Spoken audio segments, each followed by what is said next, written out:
السلام عليكم. النهاردة هعمل معاكم شاورما بالفراخ، حاجة سهلة وبسيطة وسريعة واقتصادية وهتعجب الولاد جدا وبنفس تركات وطعم المحلات بالظبط. تعالوا بقى عشان ما اطولش عليكم اكتر من كده نشوف هنعملها ازاي مع بعض.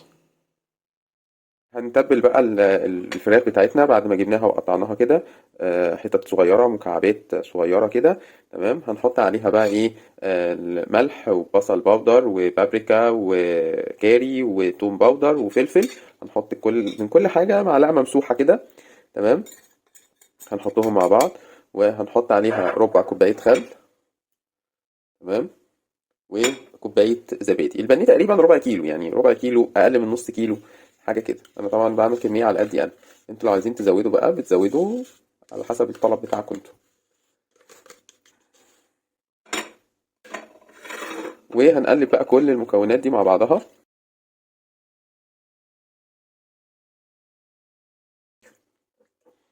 وهنسيبها في التتبيلة دي من ساعة إلا ربع لساعة، ساعة ونص، على حسب يعني. كل ما تحطيها، كل ما تسيبيها أكتر، كل ما يبقى أحسن يعني. تمام كده.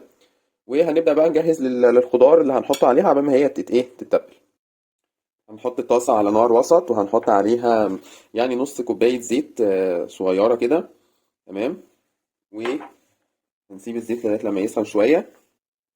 وهنبدأ بقى نحط عليها ال البصل. هنكون مقطعينه جوانح كده، هنشوحه كده في الزيت لغاية لما لونه بس يبدأ يدبل شوية.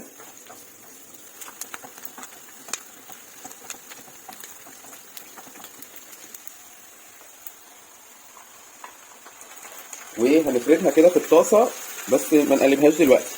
هنسيبها لمدة دقيقة كده ولا حاجة علشان ما تطلعش كل المية اللي فيها وتبقى ناشفة. ننزل كل التتبيلة دي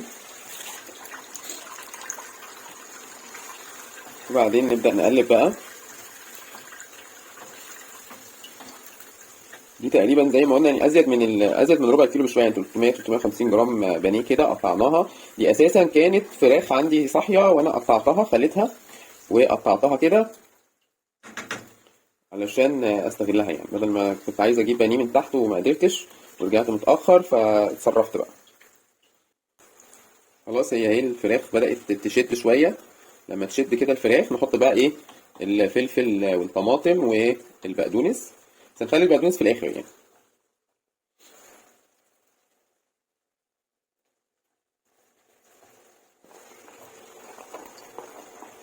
حطيت بقى فلفل الوان، اخضر واصفر واحمر. تمام، نقلب.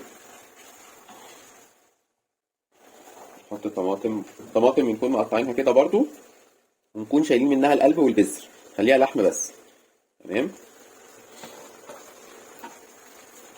ونقلب كل ده مع بعض.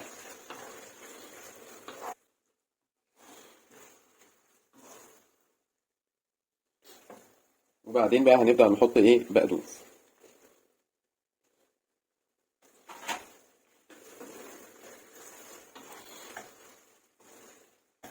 يبقى احنا قطعنا البصل الاول وحطيناه يتشوح كده، وبعدين حطينا الفراخ، وبعدين بعد برضك ما الفراخ بدأت تشد حطينا بقى كل الخضار ده، الطماطم والفلفل والبقدونس.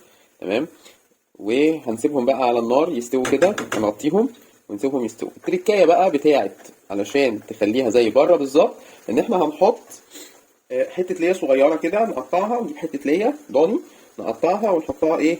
نوزعها كده على الطاسه. تمام، هتديها طعم بره بالظبط. اه، هنغطيها وهي بقى هتسيح مع نفسها. في الاخر نشيلها بقى بعد ما تستوي خالص، هنشيلها من الشاورما. تمام، هنغطيها بقى دلوقتي ونسيبها تستوي لمده 3 4 دقايق كده. عايز اقول لكم الريحه فظيعه، بجد فظيعه. بص طبعا اول ما حطيناها طبعا الخضار كان هايش قوي، فكنت تحسوا ان هو كتير. تمام، خلاص دلوقتي كده استوى، فبقى تمام يعني. البانيه ما شاء الله يعني مع الخضار كويس كده. خلاص هتكون استوت. خلاص نبدا بقى نشيل اللي هي منها.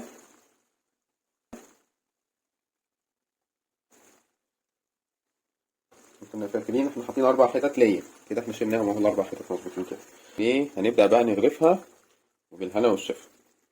هنبدا بقى نحطها في العيش الفينو معاها شويه شيبسي كده يعني حاجة عظمة عظمة عظمة.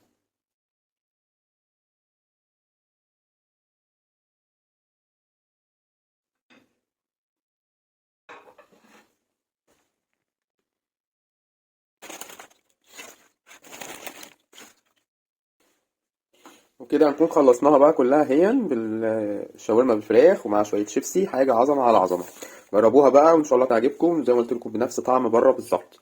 بألف هنا وشفا، واكتبوا لي بقى رأيكم في التعليقات، ولو عجبتكم إن شاء الله متنسوش تدعموني باللايك والشير والاشتراك في القناة، وأشوفكم إن شاء الله على خير في فيديو جديد.